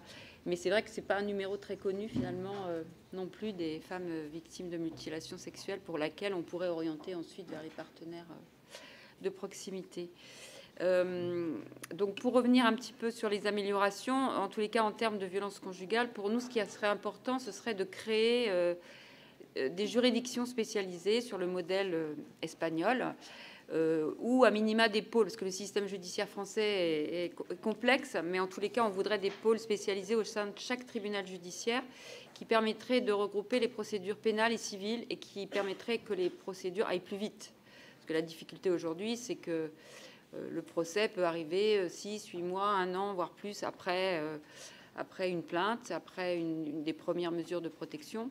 Et donc, on a vraiment une difficulté majeure sur la question de la rapidité de la réponse et une réponse efficiente avec, on l'a dit, un certain nombre de plaintes classées sans suite. Ça veut dire aussi qu'en amont, ça a déjà été dit, il faut qu'on ait des policiers et des gendarmes formés, mais qu'on ait des brigades spécialisées qui soient présentes 24 heures sur 24. Alors c'est vrai que la difficulté, c'est que c'est un phénomène tellement majeur qu'il faudrait que ces brigades spécialisées soient nombreuses, conséquentes, et donc ça veut dire effectivement des moyens supplémentaires. Mais voilà, on a bien des brigades spécialisées sur d'autres thématiques, donc pourquoi pas sur ce phénomène qui est quand même très important pour les femmes victimes, et pas que les violences conjugales, mais aussi les violences sexuelles. Donc pour nous, c'est important d'avoir effectivement cette spécialisation. C'est valable aussi pour nos associations, c'est pour ça que on a une approche spécialisée aussi dans nos structures. Clémence en a parlé, mais aussi avec une approche de déconstruction des stéréotypes sexistes, je l'ai dit, mais ce qu'on dit dans la Convention d'Istanbul, l'approche de genre, en mettant les victimes au cœur de tous les dispositifs et en pensant que l'accompagnement, c'est éviter la victimisation secondaire des femmes, c'est-à-dire comment on la met au cœur de tous les dispositifs, et on se dit, si ma réponse là, qu'est-ce qu'elle peut provoquer sur cette femme, sur cet enfant, et comment on évite évidemment qu'elle se retrouve dans des difficultés et aussi revictimisée. Voilà, ça c'est un point. Donc les référents spécialisés, Clémence en a parlé pour les préfectures, je pense qu'il faut penser tout le parcours, comme en médecine, il y a médecine générale, qui peut repérer, qui peut faire un travail très important sur le repérage, et parfois plus, mais en tous les cas, on a besoin aussi de spécialistes, en tous les cas, surtout quand les situations sont complexes, dangereuses, et qu'on a besoin d'un suivi rapproché pour des femmes en grave danger. Nous, ce qu'on souhaite également, c'est, j'ai parlé des violences économiques, c'est aussi qu'on inscrive mieux dans la loi une définition claire et précise des violences conjugales dans le Code civil, incluant les violences économiques et administratives de l'ex-conjoint. Et puis, évidemment, qu'aucune plainte ne reste sans réponse pénale. Voilà, évidemment, c'est un élément qui doit absolument avancer avec le faisceau d'indices, les preuves. Voilà, donc une plainte, ça se construit. Quand une femme a déposé plainte, soit on est en flagrant délit et c'est évident. Quand ça ne l'est pas, il faut préparer le dépôt de plainte avec le maximum de preuves, bien entendu, et préparer les femmes aussi à ce dépôt de plainte pour rappeler les événements les plus importants. Parce que parfois, les traumatismes font qu'on a oublié 3 mois avant une violence sexuelle. En tous les cas, on ne va pas en parler. Où on omet finalement des violences graves et souvent les femmes, par traumatisme, se positionnent sur un événement qui vient d'arriver, qui est la goutte qui fait déborder le vase, comme on dit, mais qui n'est pas si... qui, en termes de délit, ne correspond pas tout à fait à d'autres violences subies antérieurement et qui sont beaucoup plus importantes et qui pourraient amener justement à avoir des réponses pénales plus, en tous les cas, plus efficaces. Et évidemment, aujourd'hui, on a une disposition dans le droit français qui dit que quand les enfants sont exposés aux violences, il y a une circonstance aggravante. Donc il faut que les femmes le disent aussi dans leur plainte. Si les enfants assistent aux violences, il faut le dire. Et il faut que ce soit pris en compte, évidemment, dans le dépôt de plainte et ensuite. Voilà, puis sur la question de l'exercice de l'autorité parentale, nous, on est aussi très attachés à cette question. On sait que les violences continuent après la séparation. On a malheureusement encore des grandes difficultés sur les questions d'exercice de l'autorité parentale, c'est-à-dire les décisions qui sont prises conjointement par les parents. Et quand une femme est victime, si elle doit tout le temps demander l'autorisation à son agresseur, ça devient extrêmement compliqué et l'objet de nouvelles harcèlements. Mais également la question des droits de visite et d'hébergement. C'est-à-dire, pour nous, une situation de violence, ça veut dire droit de visite et d'hébergement suspendu, exercice de l'autorité parentale exclusif pour la victime. Et on donne éventuellement un droit de visite dans un lieu médiatisé avec des professionnels formés. On évalue la situation et après, on voit ce qui se passe au fil du temps, si les relations avec l'agresseur peuvent reprendre ou pas. Ou dans un cadre encadré avec ces lieux médiatisés et ces professionnels formés. Voilà, tout simplement pour dire qu'on a quand même d'énormes difficultés pour les femmes après la séparation et des violences qui se poursuivent à travers les enfants. Et donc là-dessus, les décisions judiciaires. Et je pense que si on rapprochait effectivement les procédures pénales et civiles au même endroit, je pense qu'il y aurait mieux de coordination et on n'aurait pas des décisions qui soient décalées par rapport au fait des violences. Je m'arrête là. Merci Françoise. Alors Iris, est-ce que toutes ces préconisations, ça suffirait pour adresser vraiment plus spécifiquement la question des violences sexistes et sexuelles dans l'enseignement supérieur ? Alors je pense que ces solutions sont extrêmement pertinentes, que ce soit en termes de formation ou de spécialisation des juges, des médecins, des policiers, et même la multiplication des cellules, des organismes comme la Maison des femmes. Effectivement, c'est hyper important. En revanche, c'est vrai que ça se concentre beaucoup sur les violences déclarées. Et nous, ce qu'on déplore, c'est que en fait, les étudiantes victimes de viols, que ce soit des viols entre étudiants, viol conjugal ou même des violences avec les professeurs, n'arrivent même pas au stade de rencontrer ses interlocuteurs. Si on reprend en fait le parcours d'une victime de viol étudiante, la première étape, ça va être de reconnaître la violence, de l'identifier, de savoir associer un nom à cette violence et une conséquence pénale. Alors effectivement, c'est quelque chose de très long globalement pour tous les types de violences, mais il y a une spécificité dans les violences de l'enseignement supérieur, c'est qu'il y a effectivement ce contexte de banalisation, minimisation, et ce contexte aussi de campus où finalement on a l'impression que on est dans un monde isolé et ce qu'on a subi n'est pas forcément grave. Donc il y a déjà cette première étape de identification de la violence. Ensuite, lorsqu'une étudiante va décider de parler, ce qui arrive dans un cas sur 10 finalement, et d'en parler à son établissement, elle va être souvent face en fait à des gens qui sont absolument pas formés. Nous, ce qu'on constate, c'est que dans seulement un tiers des cas, on va rediriger l'étudiante vers un médecin, vers un suivi psychologique, un suivi juridique. Donc en fait, déjà à ce niveau-là, même quand l'étudiante parle, ce qui arrive rarement, elle est déjà mal reçue par des gens qui sont absolument pas formés. Ensuite, plusieurs possibilités. 2 grandes possibilités. La possibilité de lancer une procédure disciplinaire en interne. Donc dans ce cas-là, l'objectif, c'est en général d'éloigner l'agresseur, de mener une enquête, puis potentiellement de l'exclure pour assurer à l'étudiante victime un cadre d'études serein. Et ce qu'on voit en fait, c'est que le déclenchement de cette procédure disciplinaire est très rarement proposé, alors que c'est totalement une option. Et très souvent, en fait, les établissements vont même obliger l'étudiante à porter plainte en lui disant en fait, je ne pense pas que tu t'as fait violer si tu ne portes pas plainte, ça n'a pas l'air si important. Donc en fait, il y a vraiment ce processus derrière, on va culpabiliser encore une fois la victime et même refuser de lancer une procédure disciplinaire alors que c'est totalement dans son droit. En parallèle de ça, il y a effectivement la possibilité de déposer plainte. Et dans ce cas-là, c'est pareil, effectivement. Donc il y a tout ce qui se passe déjà au niveau judiciaire qui est compliqué et peu de sanctions derrière. Donc en fait, il y a tout cet enchaînement-là qui est vraiment un chemin semé d'embûches pour les étudiantes qui font qu'elles sont même jamais confrontées, parfois en fait, à des médecins spécialisés, des juges, et donc à cet ensemble de potentielles solutions. Et d'autres dysfonctionnements aussi dans cette procédure disciplinaire sur lesquels j'aimerais revenir. Mais en fait, c'est une solution qu'on propose très rarement aux victimes. C'est une solution qui a 2 cadres. Il y a le cadre universitaire, donc c'est vraiment le cadre public. Il y a une procédure qui a été dessinée, mais qui a été dessinée pour des cas de fraude aux examens, qui n'a rien à voir en fait par rapport à un cas de violence sexuelle et sexiste, et qui n'est absolument pas adapté. Les établissements privés n'ont pas de structure ni d'obligation légale, donc ils sont basés en fait sur cette procédure disciplinaire de fraude aux examens. Et du coup, en fait, c'est un processus qui est extrêmement violent pour les victimes. Elles vont devoir être confrontées à leur agresseur, donner toutes les pièces de leur dossier. Et donc, en fait, c'est un process qui va encore plus victimiser les personnes qui veulent parler. Donc, globalement, c'est un système délétère. Nous, ce qu'on propose, c'est effectivement, en se basant sur les 4 grands axes que vous citiez, première partie, donc effectivement, la prévention.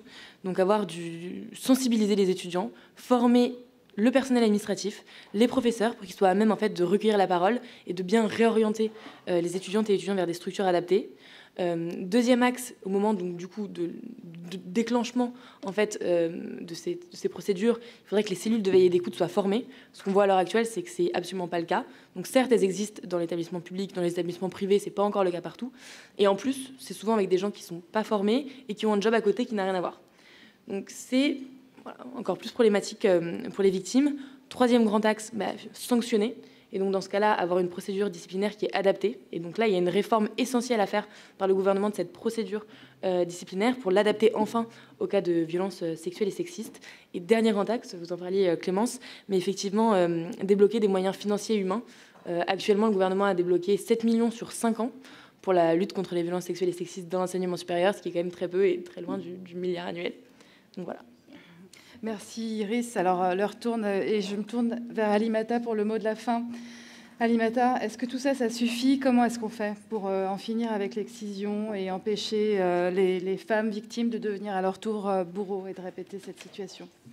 Oui, c'est vrai que le propre de l'excision, c'est que celles qui nous amènent à l'échafaud l'ont également subi. Et on peut monter, comme je vous l'ai dit précédemment, de génération en génération.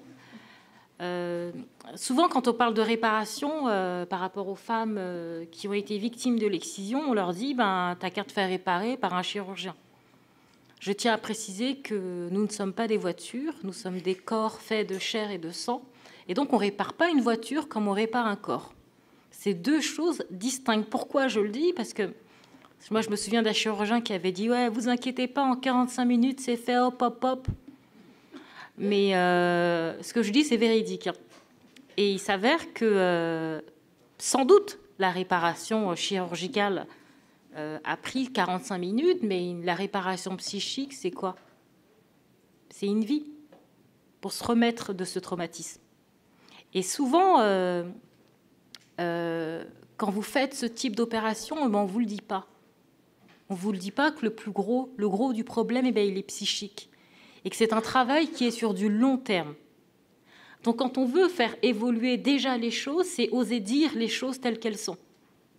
Quand moi j'entends par un gynécologue obstétricien, c'est à Lille, qui me disait qu'elle cherchait à sensibiliser sur la question des mutilations sexuelles faites aux femmes, et quand elle en parle aux sages-femmes et que les sages-femmes disent elles n'osent pas, mais si à ce moment-là vous n'osez pas parler de la question de l'excision à des femmes, parce qu'au moment de l'accouchement, vous voyez, il y a des femmes qui ont de très grosses difficultés à cause de ça, mais si vous ne leur en parlez pas, mais qui est-ce qui va leur en parler? Donc si on veut le changement, c'est que dans les différentes sphères, c'est qu'on ose en parler. Donc le tabou, il n'est pas que chez les victimes.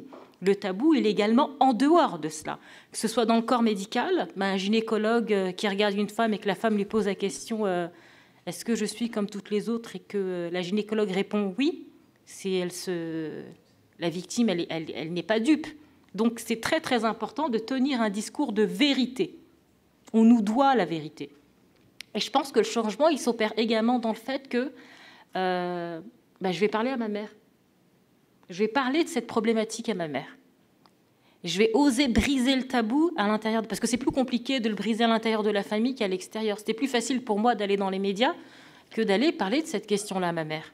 Mais il y a un moment, si on veut que les choses s'arrêtent, il faut pouvoir mettre des mots. Et ce qui est important, c'est aussi de faire le lien avec les femmes entre ce qu'elles subissent dans leur corps et l'excision. Parce que quand vous discutez avec elles, elles ont tendance à croire c'est normal d'avoir mal. Elles ont intégré la douleur à leur condition de femme. Et vous avez certaines femmes, suite à l'excision, qui ont des douleurs constantes au niveau du vagin. Et pour elles, c'est tout à fait normal. Et donc, quand elles osent en parler, parce que la difficulté, c'est oser dire j'ai mal, est-ce qu'on peut faire quelque chose dans cette partie intime, cette partie qu'on cherche à cacher? Et à partir du moment où elles osent, je pense que le changement, il s'opère par là. À partir du moment où elles commencent à mettre des mots, elles font le lien de cause à effet entre ce qu'elles ont subi et ce qu'elles vivent dans leur corps. Et également le fait de pouvoir parler aux professionnels de santé, qu'ils osent discuter avec les victimes, qu'ils osent parler de cette question-là, des conséquences. Et oui, l'aspect psychique, c'est long. Vous imaginez bien attraper un corps d'enfant et le couper le clitoris à vif, on ne se rétablit pas comme ça rapidement. Donc moi, je pense que les solutions, c'est sur le long terme, c'est en libérant la parole, c'est en osant poser les questions, mais le docteur, c'est ce que vous disiez précédemment, en osant poser les questions, et quand il y a un risque, on fait un signalement. On ne dit pas non, j'ose pas, non, on fait un signalement. Une petite fille est en danger, et c'est un danger de mort, parce qu'il y a des petites filles qui meurent suite à l'excision. Voilà. Merci. Et je vois Francis, le médecin, qui acquiesce à tout cela. Francis, vous voulez dire quelques mots? Vu l'heure qui avance, oui. J'ai bien aimé le mot de la ministre belge, qui était le mot, cette période où on n'est pas encore sorti de la Covid, contagion. C'est un mot, bien sûr, qui est à double connotation, mais contagion dans les ministères. Pour que nous soyons capables, chacun d'entre nous, mais aussi dans les ministères, mais aussi ailleurs, de pouvoir parler de ça, c'est un travail personnel avant tout. Parce que si ce travail n'est pas fait, on n'a pas les mots. On ne l'a pas appris au Québec. On apprend aux enfants à 4 ans en maternelle à pouvoir dire non. En France, on n'arrive pas, et ça fait 30 ans que le consentement est en maternelle. Quand on commence à faire ça en France dans une école maternelle en 93, sur 10 enfants, il y en a un qui a déjà subi des violences. Et donc pour pouvoir faire ça, il faut aussi que dans les ministères, la loi, si elle est en avance sur la capacité de la société de l'accueillir, elle ne règle pas le problème. Elle est indispensable. Il faut de la loi, il faut du rappel à la loi, il faut qu'il y ait des limites qui soient posées. Mais aujourd'hui, j'étais en conseil municipal hier soir, il y a de nouveau une jeune dealer qui s'est installée dans une cité, ils sont déjà convoqués par le procureur et puis il ne se passe rien, les prisons sont pleines. Donc la loi, elle ne peut pas tout. Pour qu'on puisse faire quelque chose, je pense qu'il y a besoin que chacun d'entre nous travaille sur ce domaine-là. Il y a besoin de formation, il y a besoin de spécialistes, il y a besoin d'en parler, il y a besoin d'être ensemble. Et que c'est cette espèce de diffusion qui peut permettre que, quand on fait de l'éducation sexuelle, on ne parle pas que de VIH, mais on parle aussi de ce que c'est la sexualité, de ce que c'est l'amour, de ce que c'est aller bien, et que c'est l'important, primordial, et qui, petit à petit, commence, grâce à des réunions comme celle-là, entre autres, à prendre sa place. Merci en tout cas. Merci. Merci Francis. Merci. Merci à toutes. Merci Iris, Clémence, Françoise, Alimata et Francis. Merci infiniment pour vos témoignages et puis vos actions, votre engagement et vos perspectives. C'est inspirant et c'est positif. J'en profite pour vous signaler, si la question des juridictions spécialisées vous intéresse, parce que c'est un plaidoyer fort que beaucoup d'entre nous portons.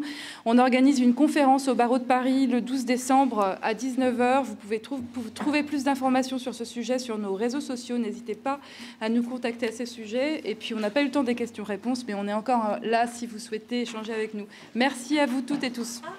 Et le livre. Oui.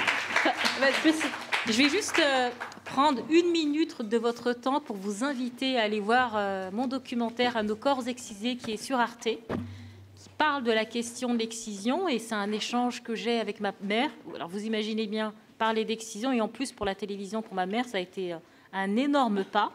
Et il y a mon livre « À l'ombre de la cité Rimbaud » où je retrace le parcours lié à l'excision, mais également à la réparation chirurgicale et comment fait-on pour se construire quand on est déchiré entre deux mondes. Donc je parle du rôle de l'école, parce que c'est un élément important également. Merci beaucoup.